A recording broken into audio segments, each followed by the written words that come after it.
Gene was a very gentle person. He was very kind and considerate.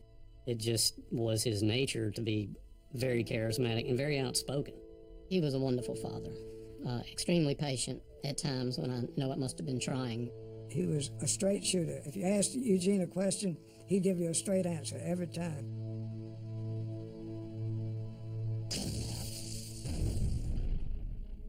My father was in many respects a product of the Victorian age.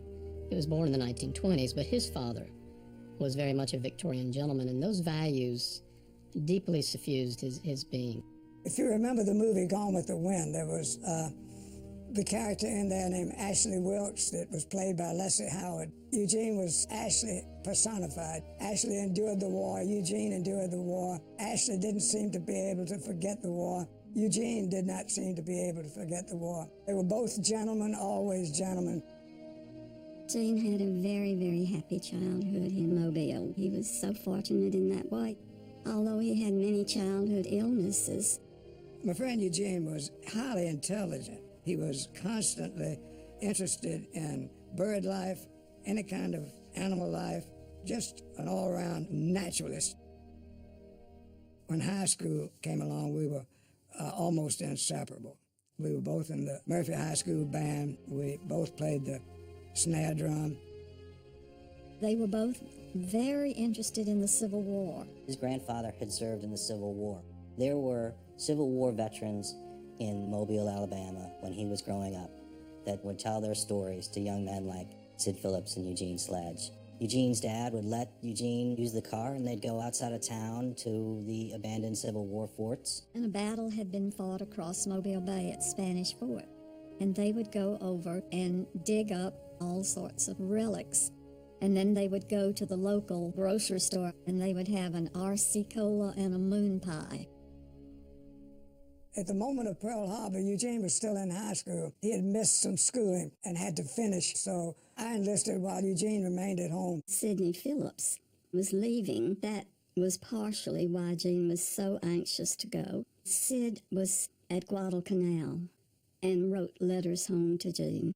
I told Sledge in one of my letters from Guadalcanal that he should join nothing, not even the Girl Scouts, not the Boy Scouts, the Salvation Army. I said, just stay out of everything and anything. Make them draft you if you had to get into the service, but do not join anything. He decided that the war might end before he could get over there, and so he wanted to join the Marines. He had to ask his parents' permission, and his father said, well, they won't take you. You have a heart murmur. He said, well, I want to try anyway. His father was a physician, and he said, let me check you. And there was no heart murmur. Eugene Sledge was a replacement at Pavuvu after we came off from Cape Gloucester. We always teased Sledge about being a college boy and dropping out of officers training school. He took it real well. He was a good guy to have around the tent. Everything never got dull when he was there. Eugene was in the 60-millimeter mortars, which is a company weapon. They shipped out to Peleliu, which was next on the list to be taken out by the Marines. The 1st Marine Division was in the front lines approximately 30 days. He was in combat and under fire that entire time. The next one was Okinawa. The 1st Marine Division landed on Okinawa on April Fool's Day, 1945. He was there, I believe, 82 days on the front lines and in combat at Okinawa. Gene Sledge did his job and did what he was told to do. You can't ask for any more than that of any man. Eugene was fine in combat, but combat did not interest him. It horrified him. There's not a day goes by that I don't think about it. And when I do think about it, I try to force myself to think about the good buddies I had and some of the things that we did that were funny. But then you also remember the dead and how many of them there were. And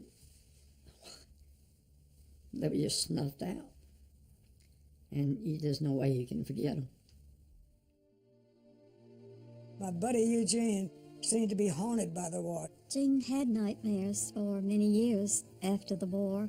My father was particularly bothered by loud bangs, noises, whistles, anything that mimicked artillery fire. I was probably about 8 years old. I hid in the pantry with my toy Tommy gun. He walked through the room and I jumped out at him. And the next thing I remember was him wheeling around and grabbing me by the shirt and pinning me to the wall. Nothing beyond that happened. I mean, he quickly realized what was going on. Eugene Sledge had a very difficult time adjusting to civilian life after the war. He was beset, as were many other veterans, with thoughts about why he had survived when so many others had died.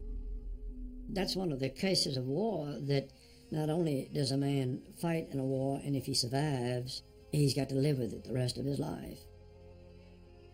My father would say that one of the worst things about World War II was the complete waste of human life, of human potential, brutalization of the survivors.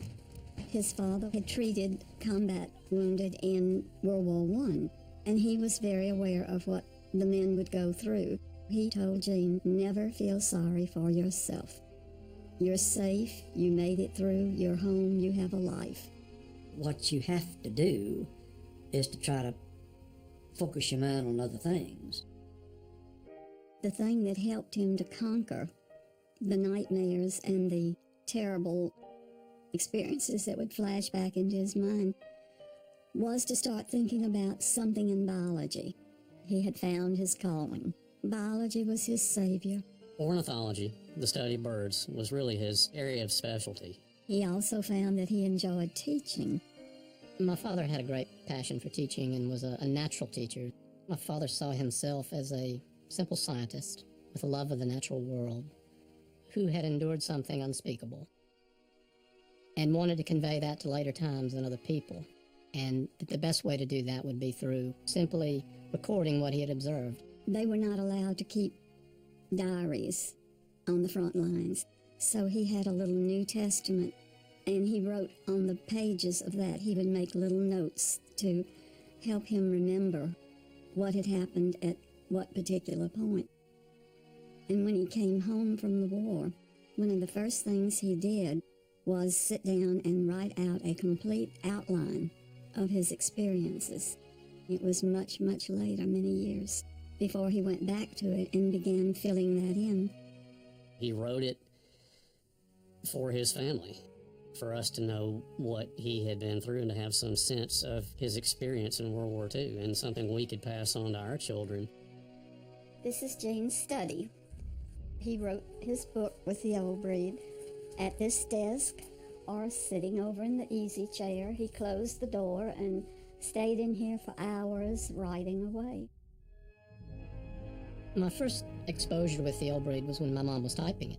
I would read it over her shoulder, and it was just astonishing. It was a surreal experience to think that someone you knew and loved and who was so modest and gentle could have gone through something that horrific and had enough presence of mind to be able to write it down in a coherent fashion and not go mad.